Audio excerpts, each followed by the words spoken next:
Grace's voice shook as she spoke into the microphone. "Your wife has been poisoning you." The entire room went silent. 300 people, frozen. Richard Caldwell, billionaire, dying man. Birthday boy stared at his wife like he was seeing a stranger. Because for 5 months, Margaret had been putting arsenic in his morning coffee. Small doses, undetectable, slowly killing the man who trusted her with everything. Margaret's champagne glass slipped from her hand. It shattered on the marble floor. But she wasn't looking at the broken glass. She was looking at Grace. At the waitress, who wasn't supposed to notice, who wasn't supposed to care, who wasn't supposed to be standing in this mansion, in this borrowed dress, destroying her perfect plan in front of Chicago's most powerful people. Grace should have been terrified right then.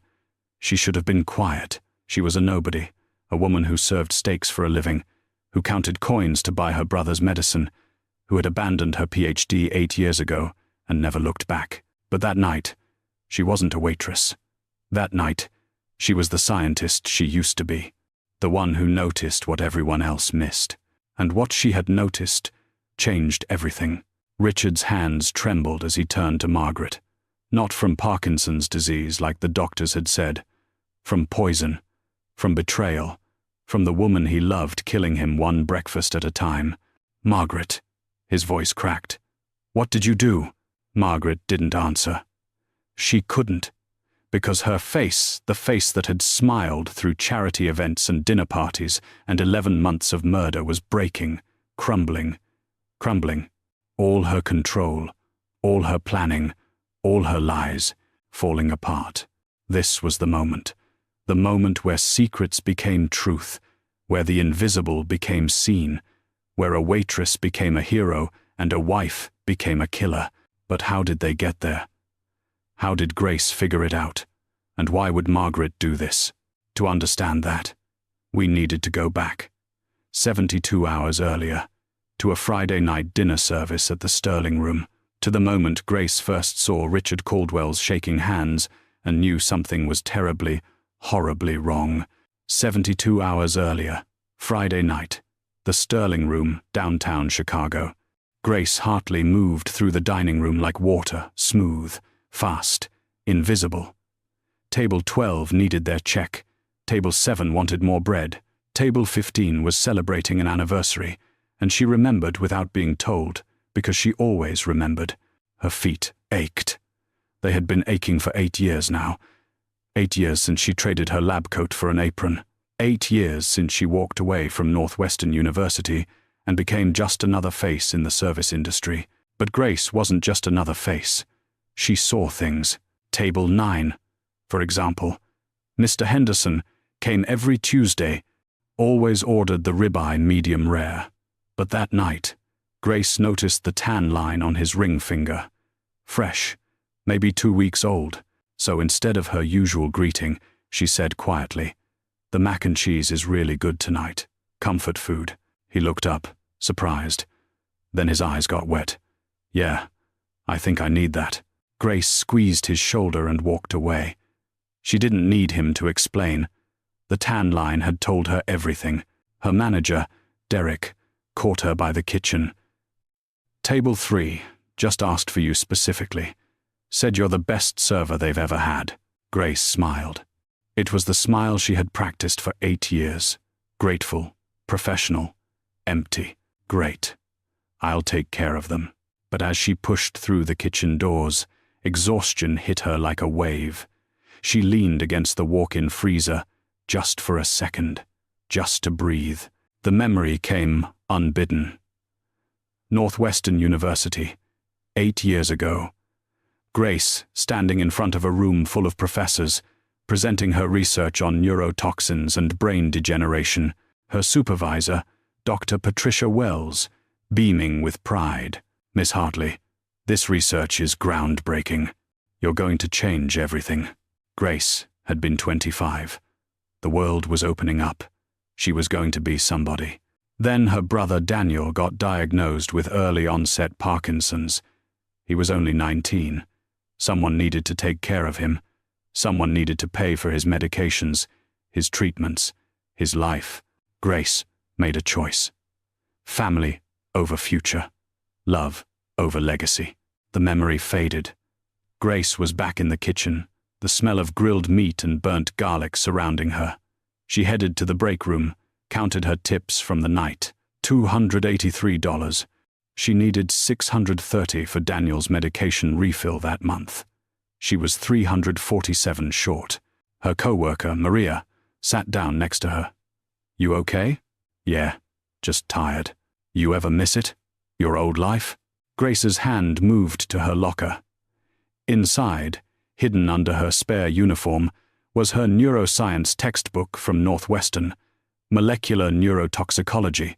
She kept it there like other people kept photos of their ex, a reminder of who she used to be. "Every single day," Grace whispered. Maria squeezed her hand. "Break's over in 5. Grace closed her locker, locked away the scientist she used to be, put on the waitress smile she had perfected. She had tables to serve. The Caldwells arrived at exactly 7:30. They always did. Richard Caldwell moved slowly through the restaurant, one hand gripping his wife's arm. He was 52, but looked 70. Thin, pale. His expensive suit hung loose on his frame like he had borrowed it from someone bigger. This was the man who built Caldwell Biomedicine from nothing. The pharmaceutical billionaire worth $3.2 billion. The man who developed 3 breakthrough drugs that saved thousands of lives.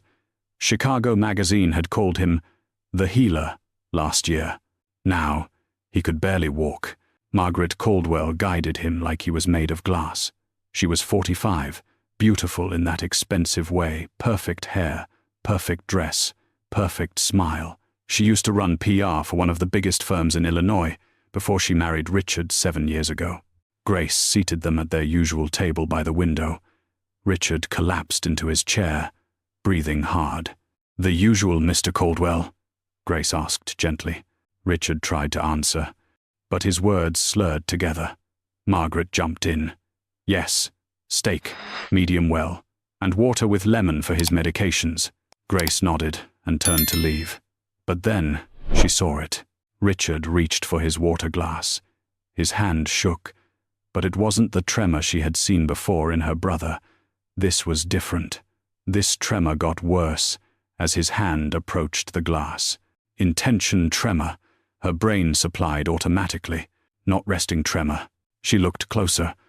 Richard's pupils were tiny, constricted, and there a slight twitch in his jaw. Muscle fasciculation. Grace's mind switched on. The scientist she had buried 8 years ago suddenly woke up. That wasn't Parkinson's disease. The tremor pattern was all wrong. Margaret pulled out a small container from her purse. "Time for your vitamins, darling." She opened it, tapped white powder into Richard's water, stirred it with his spoon, watched him drink. Richard obeyed. Drank it all. Margaret smiled and patted his hand. Grace's blood went cold. She had seen enough neurology cases to know something was very, very wrong here. And the woman sitting across from Richard Caldwell, the woman who said she loved him, the woman who controlled everything he ate and drank, might be the reason why. Grace walked back to the kitchen. Her hands were shaking now too. The Caldwells left at 9:15. Grace had 45 minutes left on her shift. She couldn't stop thinking about that tremor, about Margaret's powder, about the way Richard's pupils had looked wrong. Grace hid in the supply closet, pulled out her phone. Her hands shook as she typed into the search bar, "Intention tremor causes." The list appeared. Cerebellar damage, multiple sclerosis, essential tremor, Parkinson's disease. But something didn't fit. Grace closed her eyes, remembering her neurology rotation at Northwestern. Dr. Wells standing at the whiteboard, marker in hand. Parkinson's presence with resting tremor. The patient's hand shakes when they're doing nothing. Intention tremor is different. It worsens with purposeful movement. Richard's tremor had gotten worse when he reached for his glass, when he tried to drink, when he attempted coordinated movement. That wasn't Parkinson's. Grace scrolled deeper, added more symptoms to her search. Intention tremor, constricted pupils, muscle fasciculation, cognitive decline. her screen filled with results. But one phrase kept appearing: heavy metal poisoning. Grace's breath caught. She clicked on a medical journal article, scanned it quickly. Her brain, the one she thought she had buried, roared back to life, pulling information from years ago. Arsenic poisoning. Chronic exposure. The symptoms matched perfectly. Intention tremor. Check. Peripheral neuropathy. Richard had been limping. GI distress. Margaret had mentioned at dinner that Richard's stomach had been sensitive lately. Cognitive changes. His slurred speech. His confusion. Grace kept reading. Arsenic poisoning was hard to detect unless you were looking for it. It mimicked neurological diseases. Doctors misdiagnosed it all the time, and if administered in small doses over months, it looked like natural decline. Then Grace remembered something else. A lecture from her neurotoxicology rotation. Dr. Wells explaining how arsenic was called inheritance powder in Victorian England because wives used it to kill wealthy husbands. Slow, undetectable, perfect. Grace's hands went cold. If she was right, Margaret Caldwell was murdering her husband. Slowly, publicly, while everyone watched and called it Parkinson's disease. But if she was wrong, she was a delusional waitress, accusing one of Chicago's most powerful couples of murder. She would lose her job, face a lawsuit she couldn't afford, destroy what was left of her life. Grace sat on the supply closet floor. Her shift ended in 30 minutes. She should forget this, serve her tables, mind her business, stay invisible like she had been for 8 years. But she couldn't, because Richard Caldwell was dying. And Grace Hartley was the only person who saw it. She took a screenshot of the article, saved it, made a decision. She was going to investigate, carefully, quietly, and if she found proof, she was going to stop Margaret before it was too late. This is the story of how one woman's courage exposed a deadly secret hiding in plain sight. If you believe that truth matters more than power, hit that subscribe button now, because what happens next will prove that ordinary people can do extraordinary things when they refuse to stay silent. Day 1. Monday. Grace arrived at work early, found Derek, her manager, in his office. The couple from Friday night. The Caldwells. How often do they come in? Derek looked up from his paperwork. Every Friday. 7:30 reservation. Been coming for years. Why? Just curious. They seem nice. They are. Richard tips well. Poor guy's health is really going downhill, though. Grace nodded. Filed away the information. Every Friday. That was consistent exposure. A pattern. A routine Margaret could control. Day 2. Tuesday. Grace spent her day off in the public library. She couldn't afford internet at home, so she used the computers there. She typed, Margaret Caldwell, Chicago. Articles appeared. Society pages. Charity events. And then, buried, 6 pages deep, an obituary. Elizabeth Caldwell, beloved wife of pharmaceutical executive Richard Caldwell, died unexpectedly at age 44. Cause of death, sudden cardiac arrest. Grace checked the date. 7 years ago, August 2018. She kept searching. Found the wedding announcement 6 months later. Richard Caldwell married Margaret Foster. Quick. Suspicious. Grace's stomach turned. One wife dead. Another married within 6 months.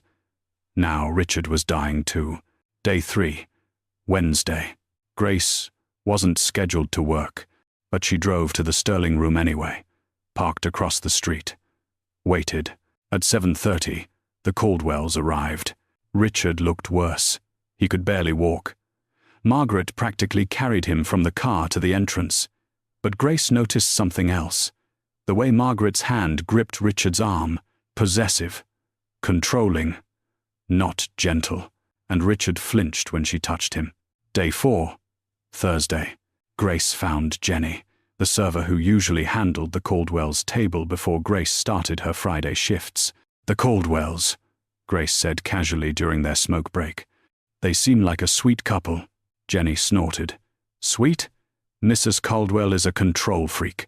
She orders his food, monitors his medications, even cuts his meat for him. Won't let anyone else near him. Really? Yeah.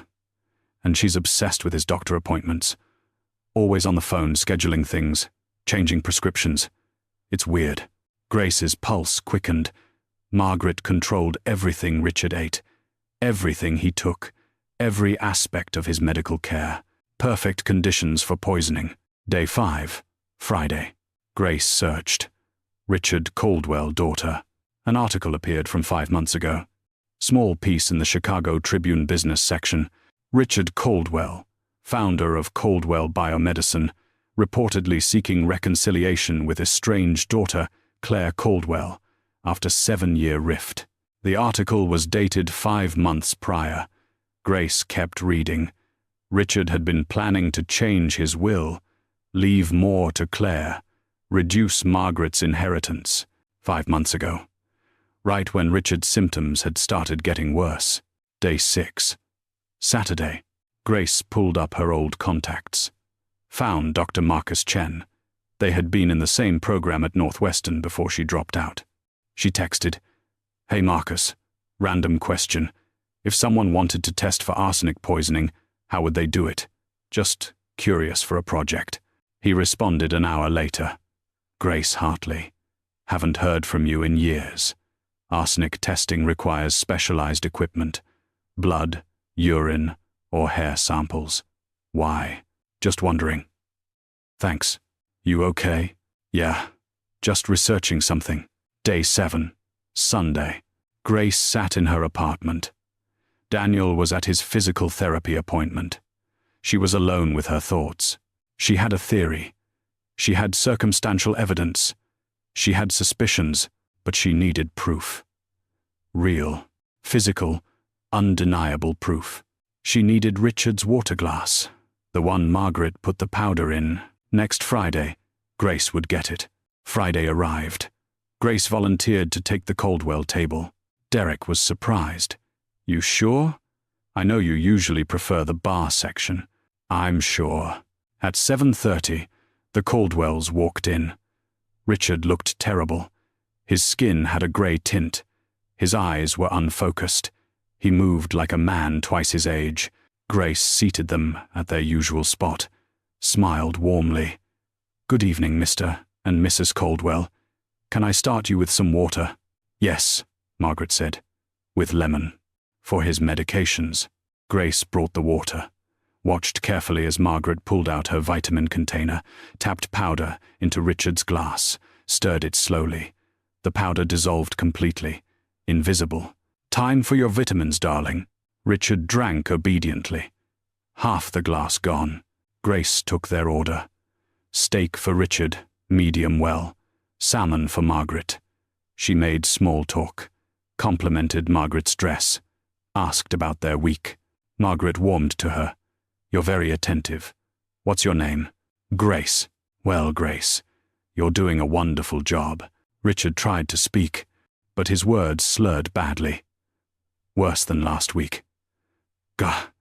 Grace, thank you." "His Parkinson's is progressing," Margaret said quickly. "The doctors warned us it would get worse." Grace nodded sympathetically, but her mind was racing. That wasn't Parkinson's. That was acute poisoning. Recent, heavy dose. When they finished dinner, Grace cleared their plates. She waited until they stood to leave. Then, as Margaret helped Richard toward the door, Grace grabbed Richard's water glass. She wrapped it carefully in napkins, placed it in a plastic bag, hid it in her locker. Her heart pounded. She had evidence now. She could test it. But then, 2 hours later, as Grace walked to her car after closing, her phone buzzed. Unknown number. She opened the text. "Stop asking questions about the Caldwells. This is your only warning." Grace stopped walking, looked around the empty parking lot. No one there. Another text. "We're watching you, Grace. Mind your business or face the consequences." Grace's hands shook. She got in her car, locked the doors. Someone knew. Someone was watching her. Margaret? Or someone working for Margaret? Grace stared at her phone. She should stop. She should forget the whole thing. She should stay safe. But Richard Caldwell was dying, and Grace couldn't let that happen. She drove home, the water glass hidden in her bag, determined, terrified, but determined.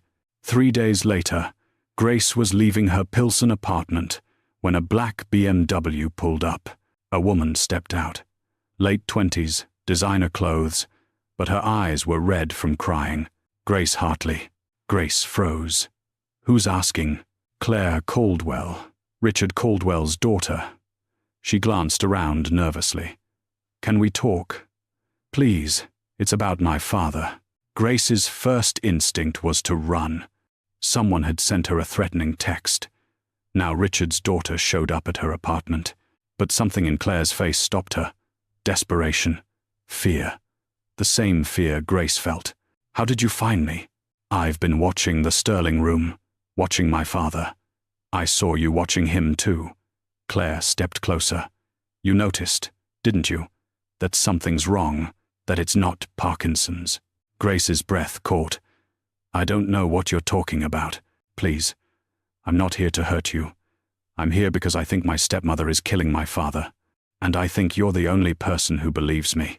Grace looked at Claire, really looked, saw the exhaustion, the terror, the same desperation that had been eating at Grace for 2 weeks. Come inside. They sat in Grace's tiny kitchen. Daniel was at work. They were alone. Claire pulled out a folder, laid documents on the table. My mother died 7 years ago. Sudden cardiac arrest. She was 44, healthy. No warning. Claire's voice shook. Margaret married my father 6 months later. I was suspicious then, but I was 21, grieving, angry. Everyone said I was being unreasonable. She pushed forward a bank statement. 2 months ago, I hired a private investigator. Look at this. Margaret took out a $12 million life insurance policy on my father 18 months ago. Grace studied the document. The numbers were staggering. Claire continued. And this. Margaret's search history from her laptop.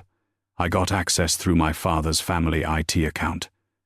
She showed Grace screenshots, undetectable poisons, how to fake Parkinson's disease, arsenic symptoms, heavy metal poisoning misdiagnosis. Grace's blood went cold. She's been researching this for over a year, Claire whispered, planning it. And then 3 months ago, my father called me, said he wanted to reconcile, said he was changing his will, giving me back my inheritance that Margaret had convinced him to reduce. And that's when his symptoms started, Grace said quietly. Exactly. Claire's eyes filled with tears. But I don't have medical proof. I don't know how she's doing it. The doctors say it's Parkinson's. His personal physician, Dr. Foster, insists there's nothing else wrong. Grace reached into her bag, pulled out the plastic bag with Richard's water glass. I think I have your proof. Claire stared. What is this? Your father's water glass. From Friday night, I watched Margaret put powder in it, told him it was vitamins. Claire's hand flew to her mouth. Oh my God. I have a friend, a toxicologist at University of Chicago. He can test it. For the first time in weeks, hope flickered in Claire's eyes. Then let's test it. Let's prove what she's doing. And let's stop her before she kills him. Grace nodded.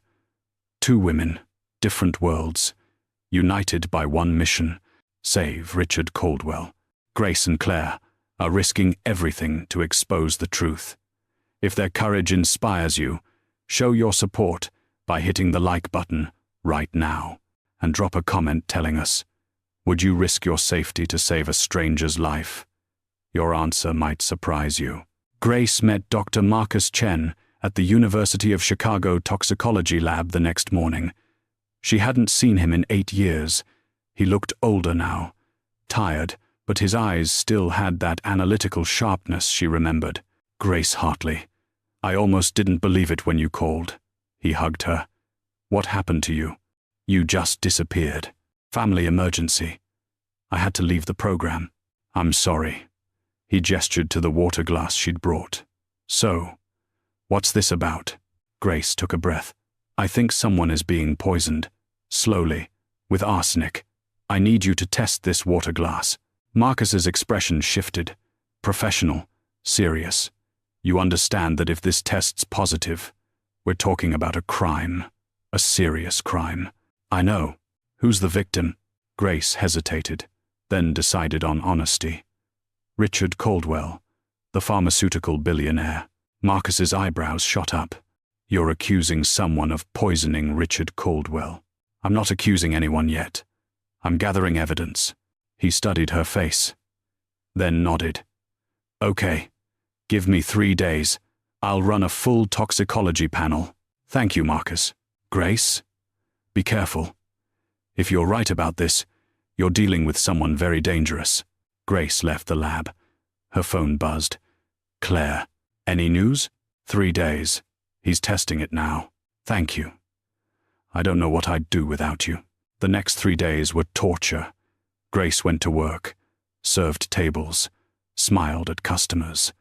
But inside, her mind was spinning. What if the test came back negative? What if she was wrong? What if Margaret wasn't poisoning Richard and Grace had just destroyed an innocent woman's reputation? Or worse, what if the test came back positive and they still couldn't prove Margaret was responsible? Friday night came. The Caldwells returned. Grace watched from across the restaurant. She wasn't serving them tonight. Jenny had their table, but Grace couldn't look away. Richard was in a wheelchair now, his head lolled to the side. He could barely hold himself upright. Margaret fed him small bites of food, wiping his mouth tenderly. To everyone else, she looked like a devoted wife, caring for her sick husband. But Grace saw the truth. The control, the performance. And then Grace noticed something else. Dr. Sebastian Foster walked into the restaurant, approached the Caldwell table. He and Margaret spoke quietly. Margaret handed him an envelope. He nodded, left quickly. Grace's stomach turned. The doctor was involved. He had to be. He was the one diagnosing Richard, prescribing the medications that masked the poisoning. On Monday, Marcus called. Grace, you need to come to the lab. Now. She drove there in 20 minutes, burst through the doors, found Marcus in his office, staring at his computer screen. Tell me. Marcus looked up. His face was pale. Arsenic. Levels 47 times the normal range. Chronic exposure over months, maybe longer. Grace's knees went weak. She had been right. She had been right. This man is being poisoned, Marcus continued. Systematically. Deliberately. If this continues, he'll be dead within weeks. Can you write a report? An official toxicology report? Yes. But Grace, this is evidence of attempted murder. We have to contact the police. Grace shook her head. Not yet. We need more proof. We need to connect it to the person doing it. Otherwise, they'll escape. Marcus hesitated, then printed the report, signed it, handed it to Grace. Be careful. Someone is killing this man, and they won't stop just because you discovered their secret. Grace left the lab. Called Claire. We have proof. Richard is being poisoned. Arsenic. And I think his doctor is helping Margaret do it. Claire's voice cracked. Then we stop them. Together. Whatever it takes. Claire used her resources. Money. Connections. Private investigators. Within 3 days, she had Dr. Sebastian Foster's financial records. She and Grace met at a coffee shop in Hyde Park. Claire spread the documents across the table. Look at this. Claire pointed to bank statements. $850,000 wire transfers from an offshore account in the Cayman Islands. Over the past 2 years, all going to Dr. Foster. Grace leaned closer. The transfers were regular, monthly, and they had increased dramatically 3 months ago, right when Richard's symptoms got worse. Can you trace the offshore account? My investigator did. It's registered to a shell company. But the shell company's owner, Claire looked up. Margaret Caldwell. Grace felt sick. She's been paying him to misdiagnose Richard, to cover up the poisoning. Exactly. Claire pulled out another document. And look at Richard's medical records. I got them through my power of attorney. Every time Dr. Foster examines my father, he prescribes medications that, according to my research, would actually mask arsenic symptoms. Beta blockers for the tremor, anti-anxiety meds for the cognitive issues, GI medications for his stomach problems. Grace studied the payment timeline. Wait, these transfers started 2 years ago, but Richard's symptoms only began 5 months ago. Claire nodded grimly. Exactly. Margaret had been planning this for years. She paid Dr. Foster long before she ever poisoned my father. She was setting up her conspiracy, making sure she had a complicit doctor ready when she needed one. And 5 months ago, when my father announced his reconciliation with me, she activated her plan. He's not treating Richard, Grace said slowly. He's hiding the evidence of poisoning and accelerating my father's decline. Claire's hands shook. Without those medications, someone might have noticed the real cause. But Dr. Foster made sure everyone believed it was Parkinson's. Untreatable, progressive, terminal. Grace stared at the evidence.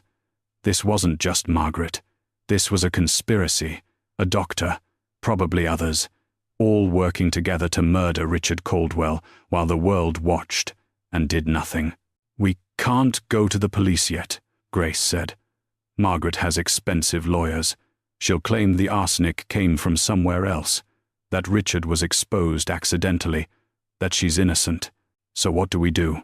Grace thought. Remembered something from her research. We need to catch her, publicly, with witnesses, in a way she can't deny. Claire's eyes widened. My father's birthday gala. 2 weeks from now. 300 guests. Media. Board members. Politicians. You can get me in? I'm his daughter. I can bring anyone I want. They looked at each other. The plan was forming. We gather all the evidence, Grace said. The toxicology report. The financial records. Dr. Foster's payments. The timeline of symptoms. We put it all together, and then, at the gala, we expose her, in front of everyone. She can't run. She can't hide. And with that many witnesses, the police will have to act. It's risky, Claire warned. If we fail, Margaret will destroy us. Lawsuits, criminal charges for defamation. She has the power to ruin our lives. I know. Grace met Claire's eyes. But if we do nothing, your father dies, and Margaret gets away with murder. Again. Claire's jaw set. Determination replacing fear. Then we do it. We expose her. We save my father. They spent the next hour planning. Evidence collection. Presentation. Security. Claire would hire private security for the gala. Would alert her father's most trusted lawyer to be present. Would make sure the media captured everything. As they prepared to leave, Claire grabbed Grace's hand. Why are you doing this? You barely know my father. You're risking everything, your job, your safety, your life, for a stranger. Grace thought about Daniel, about her abandoned PhD, about 8 years of being invisible. Because I'm a scientist, Grace said quietly. And scientists don't ignore evidence. We don't stay silent when we know the truth. Your father is being murdered, and I'm the only person who saw it. That makes it my responsibility. Claire's eyes filled with tears. My mother would have liked you. Grace squeezed her hand. Let's make sure your father lives to meet me properly. As Grace drove home that night, her phone buzzed. Another unknown number. Last warning. Grace. Walk away or face consequences. Grace deleted the message. She wasn't walking away. Not now. Not ever. But then Claire called. Panicked. Grace. My mother. I found her autopsy report. The original one, not the public version. What did it say? Claire's voice broke. Same symptoms. Intention tremor. GI distress. Cognitive changes. The medical examiner noted it. But Dr. Foster signed off on cardiac arrest. Dr. Foster did your mother's autopsy? Yes. He's been Margaret's accomplice for 7 years. He helped her kill my mother. Now he's helping her kill my father. Grace's blood ran cold. Then we're not just stopping a murder, we're exposing 2 murders, and we're the only ones who know. The next 2 weeks passed in a blur. Grace and Claire worked in secret, building their case, gathering every piece of evidence they could find. Grace collected medical records. Richard's symptom progression over 3 months, documented week by week. She cross-referenced each symptom with arsenic poisoning markers. Perfect match. Every single one. Claire hired forensic accountants. They traced Margaret's finances, found the insurance policies, not just 1, but 3. Total payout if Richard died, $18 million. They documented the offshore accounts, the payments to Dr. Foster, the shell companies designed to hide money. They built a timeline. Elizabeth Caldwell's death 7 years ago, Margaret's quick marriage to Richard, Claire's estrangement, Richard's recent attempt at reconciliation, the updated will that reduced Margaret's inheritance, the sudden onset of symptoms 3 months later. Everything pointed to premeditated murder. Twice.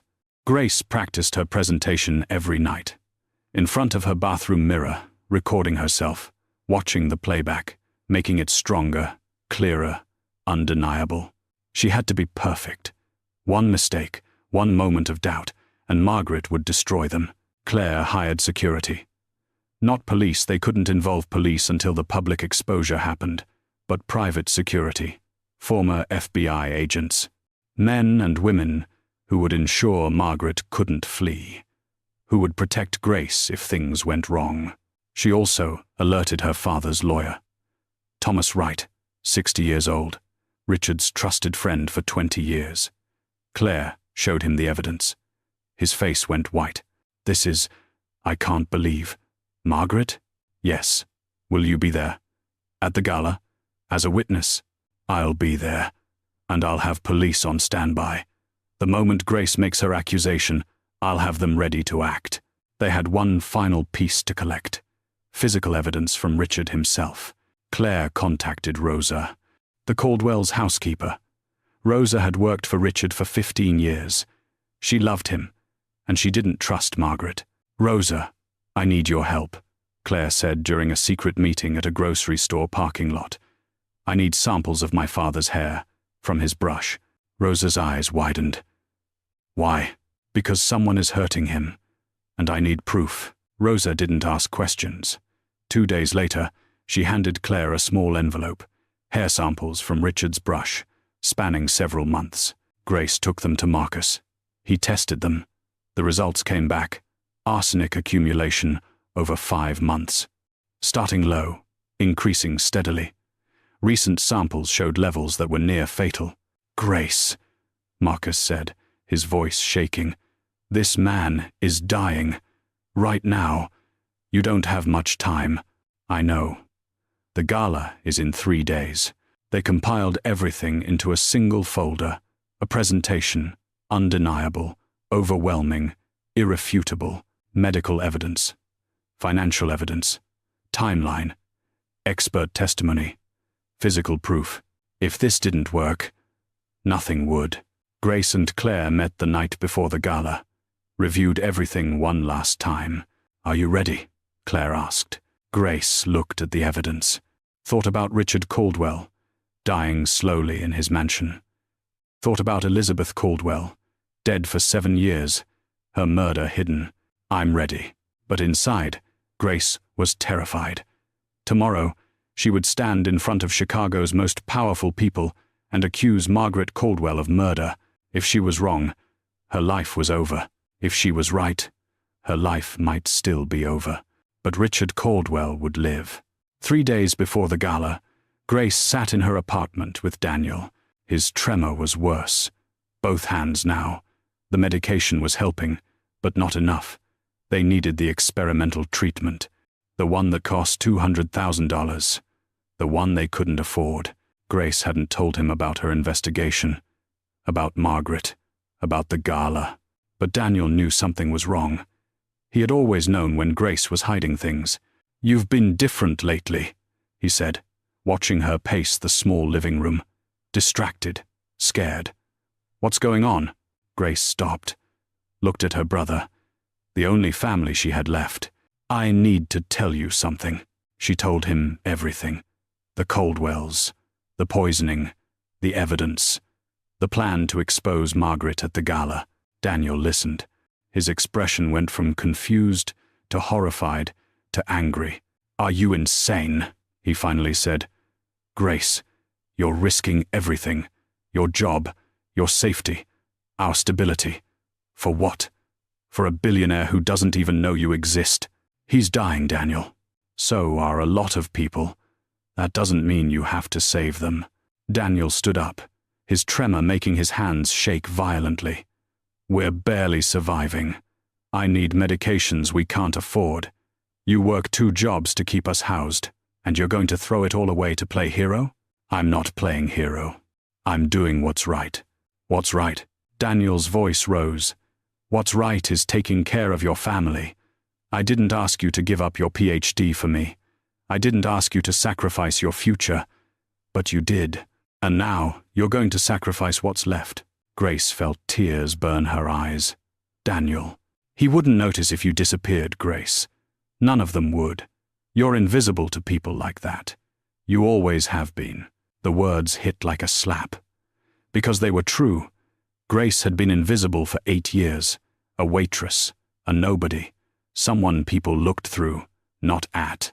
But then she thought about the Hippocratic oath she had once planned to take. First, do no harm. She thought about Dr. Wells saying, you're going to change everything. She thought about the scientist she used to be. You're right, Grace said quietly. He wouldn't notice, but I would. I would know that I saw a man being murdered and did nothing, that I had the knowledge, the evidence, the power to stop it, and I stayed silent because I was afraid.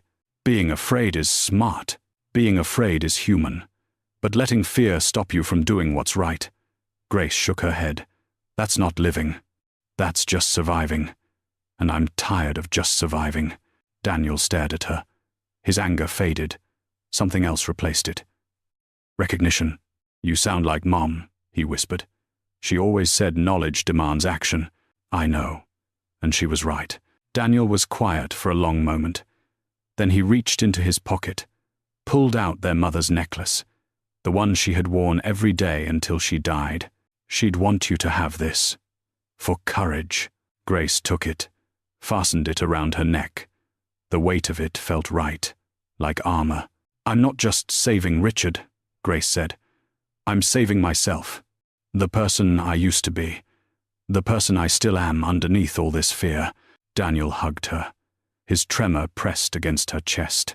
Then save him, and come back safe, because I can't lose you too. 2 days before the gala, Grace's phone rang. Unknown number, she answered carefully. Hello? Grace Hartley. The voice was smooth, cultured, terrifying. This is Margaret Caldwell. I think we should meet. Grace's blood went cold. How did you get this number? I get everything I want, dear. Can you meet me tomorrow? Say, 2 o'clock? There's a lovely cafe in Gold Coast, Pierrot Gourmet. Do you know it? Grace's hands shook, but she kept her voice steady. Why? Because we have things to discuss. You, me, your little investigation. I think we can reach an understanding. The call ended. Grace immediately called Claire, told her what happened. It's a trap, Claire said. She's going to threaten you, or worse. I know, but I'm going, and I'm going to wear a wire. The next day, Grace arrived at Pierrot Gourmet. The cafe was beautiful, expensive, the kind of place Grace would never enter on her own. Margaret sat at a corner table. She looked perfect. Designer dress, pearl earrings, a smile that didn't reach her eyes. Grace sat down.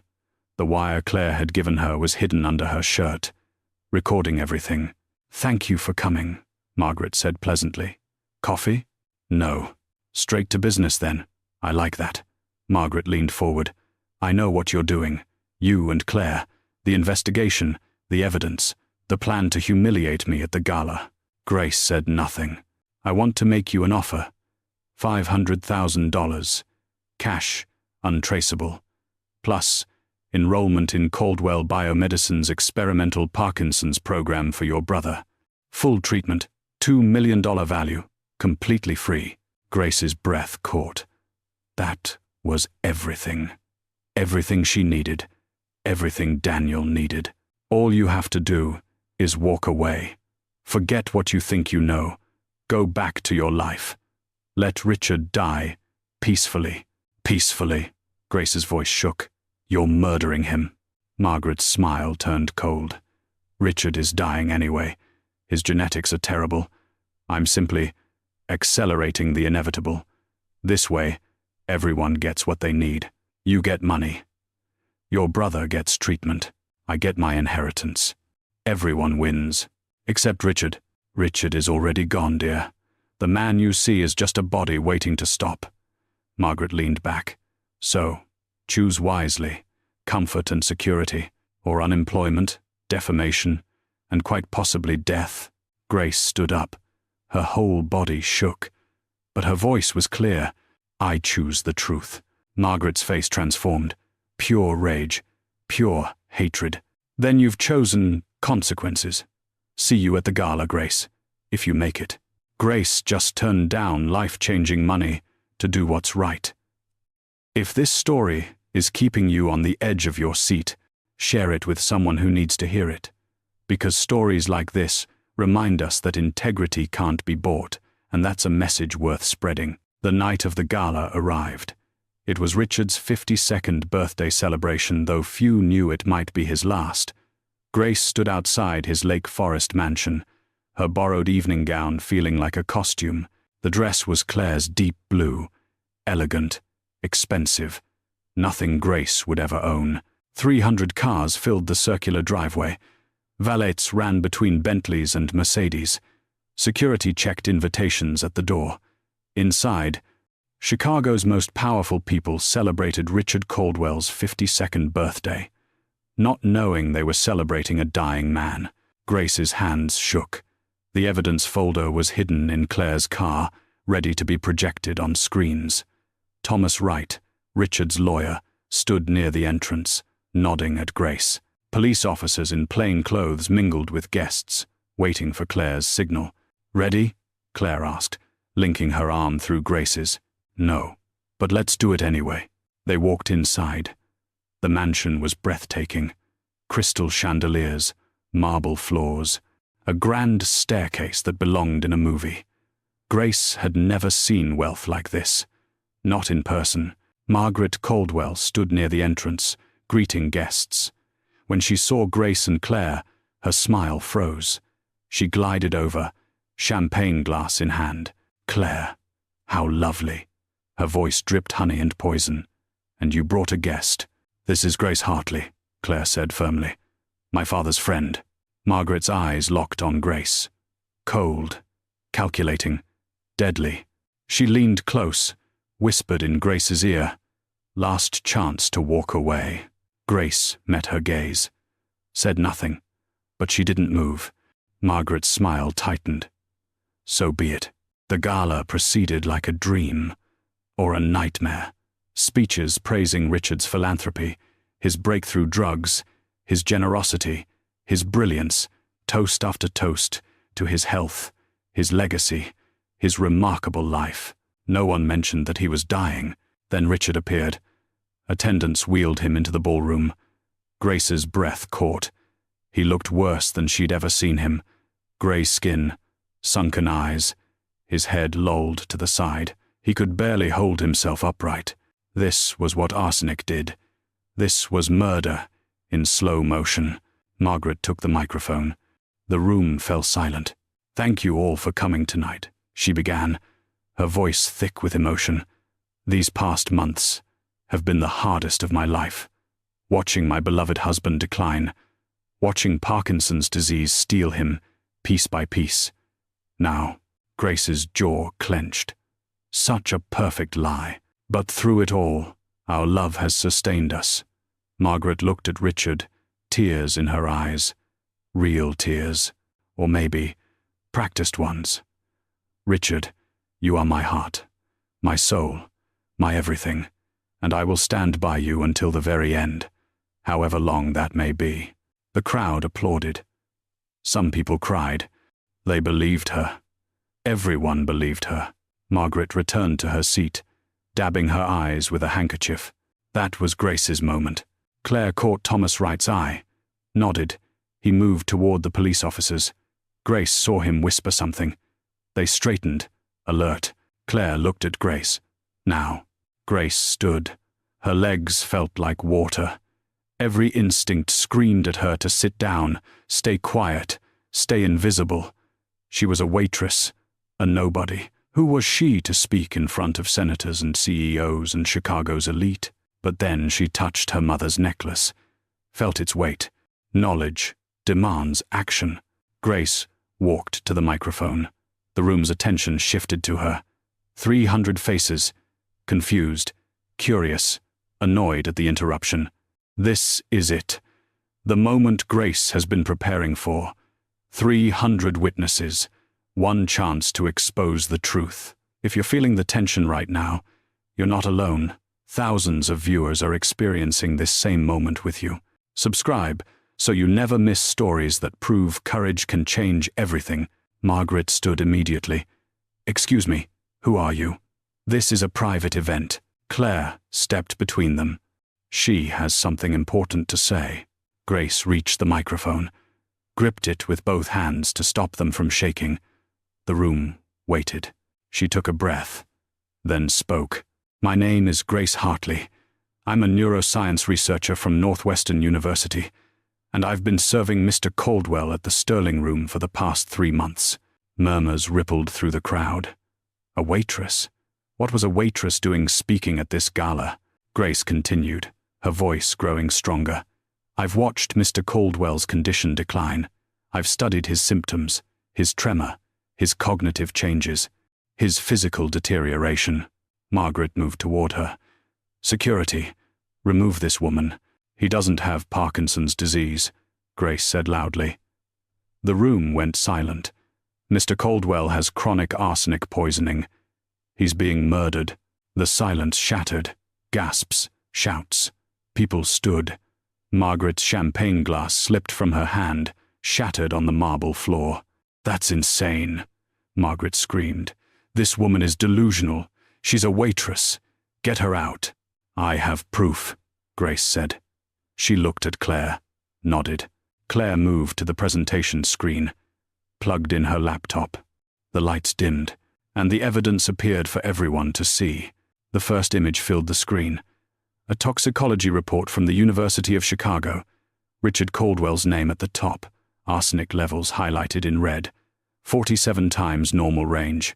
"This is a lab analysis of Mr. Caldwell's water glass from the Sterling Room," Grace explained, her voice steady now. She was a scientist again, presenting research. This was what she knew how to do. Chronic arsenic exposure, administered over months. The next slide showed Richard's symptom timeline over 5 months. Each week documented tremor onset, GI distress, cognitive decline, peripheral neuropathy. Arsenic poisoning mimics neurological diseases. Grace continued. Intention tremor, muscle fasciculation, cognitive changes. It's designed to look like Parkinson's. That's why Mrs. Caldwell chose it, and she'd been planning it for years. "This is defamation," Margaret shrieked. "Lies! I would never—" The next slide appeared. Financial records, insurance policies, $18 million payable upon Richard's death.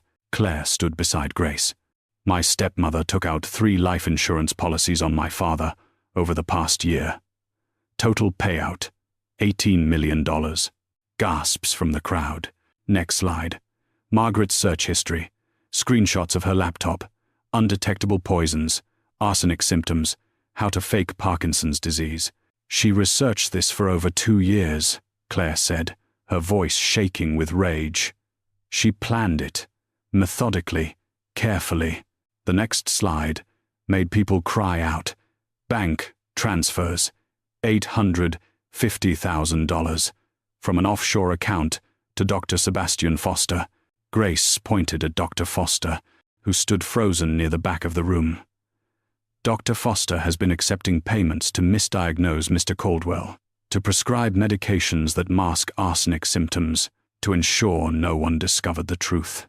Dr. Foster bolted for the door, but security was ready. 2 officers grabbed him, held him firmly. "Let me go. I haven't done anything." The final slide appeared. Hair sample analysis. 5 months of arsenic accumulation, starting low, increasing steadily. Near fatal levels in recent samples. "This is physical evidence from Mr. Caldwell's own body," Grace said. "Proof that he's been systematically poisoned for months. And there's only one person who controls everything he eats, everything he drinks, all his medications." Grace turned to face Margaret. The entire room turned with her. "Mrs. Caldwell, you've been murdering your husband.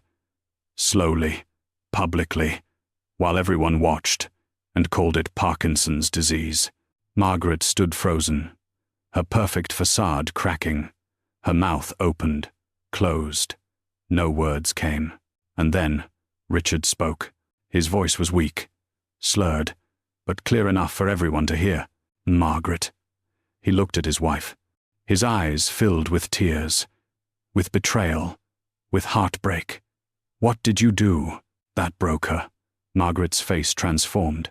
Rage replaced shock. "What did I do?" She laughed. A terrible, broken sound. "What did you do, Richard? You married me. You promised me everything. Then you brought her back." She pointed at Claire. "Your precious daughter. The one you abandoned for 7 years. And suddenly I'm nothing? You were going to change your will. Cut me out. Throw me away like garbage." The room was silent, horrified, watching Margaret Caldwell destroy herself. Police officers moved forward. Thomas Wright stepped beside them.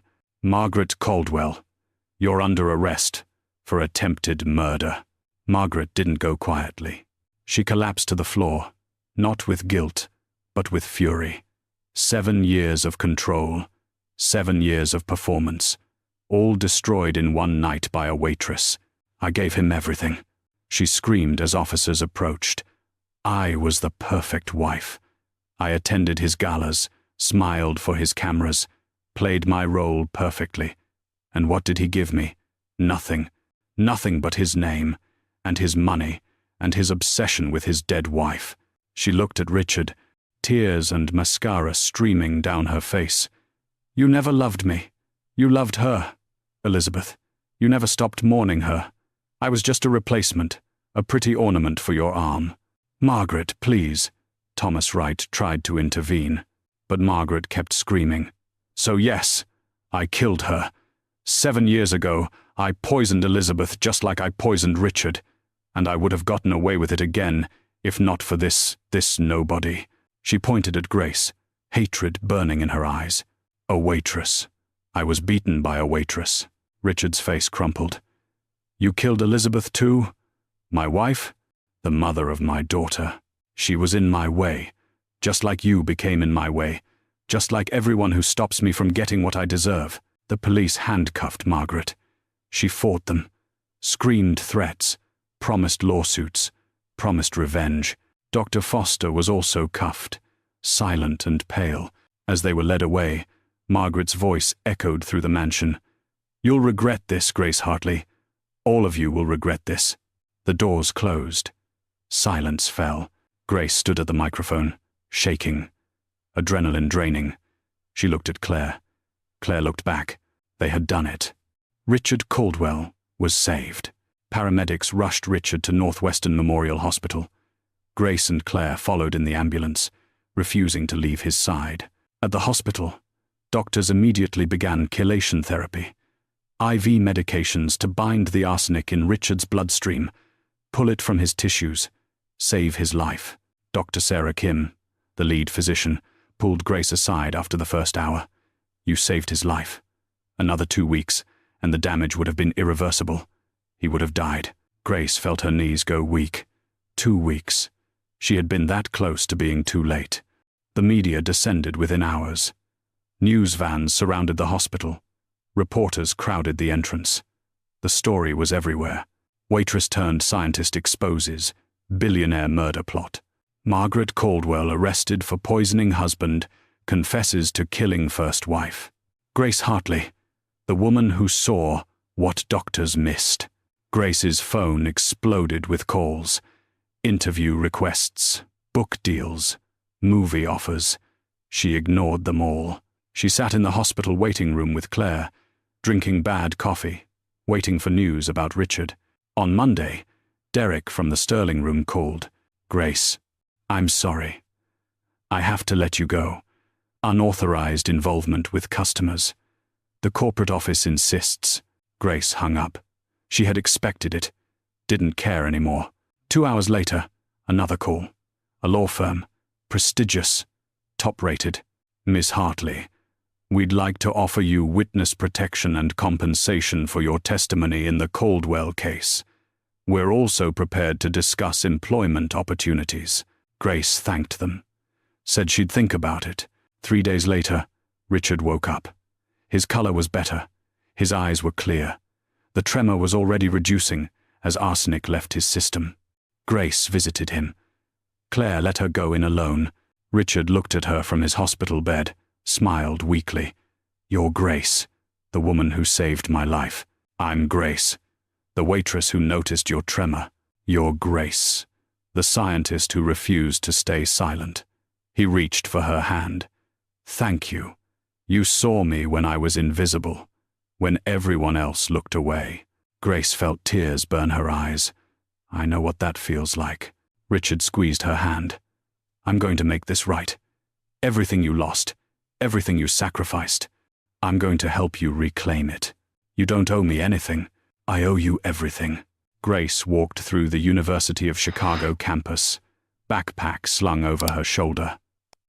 She was a student again.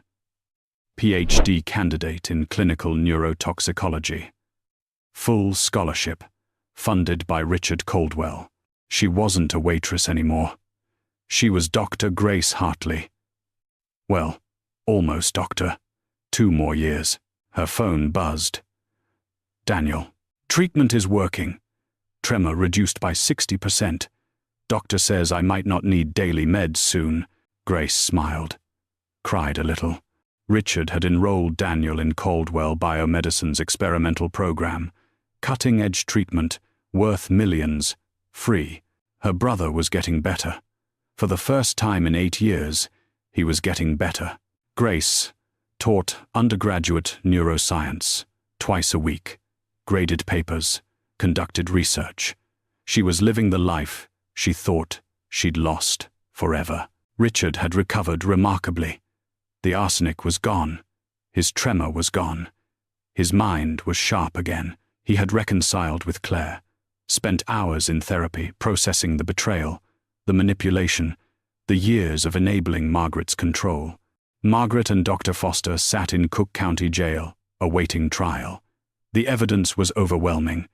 Margaret faced 2 counts of first-degree murder and 1 of attempted murder. Dr. Foster faced conspiracy charges, medical fraud, and accessory to murder. Grace testified at the preliminary hearing, walked into the courtroom, saw Margaret sitting at the defense table, handcuffed, wearing an orange jumpsuit instead of designer clothes. Margaret stared at her with pure hatred. Grace took the stand, explained the evidence, the symptoms, the arsenic, the timeline. She was calm, professional, scientific. When she finished, Margaret's lawyer tried to discredit her. You're not a licensed physician, are you, Miss Hartley?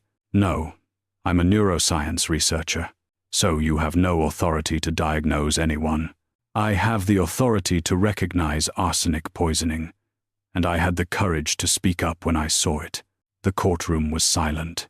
On cross-examination, the prosecutor asked Grace, "Why did you risk everything to expose Mrs. Caldwell?" Grace looked at Margaret, saw not a monster, but a broken woman who chose poison over truth, over love, over humanity. Because, Grace said quietly, silence is complicity. She had everything, wealth, status, opportunity, and she chose murder. I couldn't let that stand. After the hearing, Grace and Claire met outside the courthouse. Richard wants to establish a foundation, Claire said, for victims of medical crimes, people who are misdiagnosed, overlooked, harmed by the system. He wants you to be the medical director. Grace blinked. I'm still a student. You're a hero. You're exactly who we need. Grace accepted. 6 months after the gala, Grace stood in her new office at the University of Chicago. The door had her name on it. Grace Hartley, PhD candidate, clinical neurotoxicology. Soon, it would say, Dr. Grace Hartley. She was home. Daniel visited that afternoon. He walked without assistance now. His tremor was barely noticeable. The treatment had worked. He was thriving. They hugged in her office, both crying. Mom would be so proud of you, Daniel whispered. She'd be proud of both of us. Grace touched her mother's necklace. She wore it every day now, but it wasn't alone. Richard had given her a watch, engraved on the back, to those who see clearly, with eternal gratitude. Ah. See, a knock on the door. Claire stood there, smiling. Ready? Ready for what? My dad's recovery celebration. Small gathering. Just family. And your family now. Grace hesitated. She still felt uncomfortable in wealthy spaces. Still felt like the waitress pretending to be someone else. But Claire grabbed her hand. You saved his life, Grace. You're not a guest. You're family. Please come. Grace agreed. That evening, in Richard's Lake Forest mansion, the same place where Grace had exposed Margaret, 50 people gathered. Not Chicago's elite. Just people who loved Richard, who cared about him, who had stood by him. Richard gave a speech, thanked Grace, thanked Claire, announced the Caldwell Foundation for Victims of Medical Crimes, with Grace as founding medical director. Afterward, Richard approached Grace privately. I spent my whole life building an empire, he said, making billions, changing medicine. I thought that made me important, that people saw me. He smiled, sadly. But when I was dying, invisible in my own life, it was you who saw me. A waitress, a stranger, someone with no reason to care. I had every reason to care, Grace said. You were human. That was enough. Richard's eyes filled with tears. Because of you, I get to watch my daughter get married next year. I get to rebuild my company with integrity. I get to spend the rest of my life making amends. He hugged her. Thank you for seeing me, for saving me, for being brave when no one else was. Grace drove home that night, thinking about the past 8 months, how she went from invisible to visible, from lost to found, from waitress to scientist. She thought about Margaret, sitting in a cell, consumed by bitterness and rage. She had everything and chose poison. Grace had nothing and chose truth, and that made all the difference. Grace pulled into her apartment parking lot, looked at her reflection in the rearview mirror. She wasn't the woman who counted tips anymore, wasn't the person who hid her textbooks in shame. She was Dr. Grace Hartley, the woman who remembered that invisibility wasn't weakness. It was perspective. It was clarity. It was the ability to see what others missed. I thought I'd lost myself when I became invisible, Grace whispered to her reflection. But invisibility was my superpower, because people reveal who they are when they think no one's watching, and someone is always watching. Sometimes, it's a waitress who remembers she's a scientist. Sometimes, that's all it takes to change everything. Grace chose truth over comfort, courage over silence. And because of that choice, 2 lives were saved, and a murderer was stopped. If this story moved you, proved something to you, or changed how you see the invisible people around you, hit that subscribe button and turn on notifications. Because every week, we bring you true stories of ordinary people who refuse to look away. Stories that prove humanity is worth believing in. Share this video with someone who needs to remember that one person can make a difference. Thank you for watching. Thank you for caring. And remember, you don't have to be powerful to be brave. She got out of the car, walked to her apartment. Tomorrow, she would teach, research, build the foundation, help others who were overlooked, misdiagnosed, invisible. She would change everything, just like Dr. Wells said she would.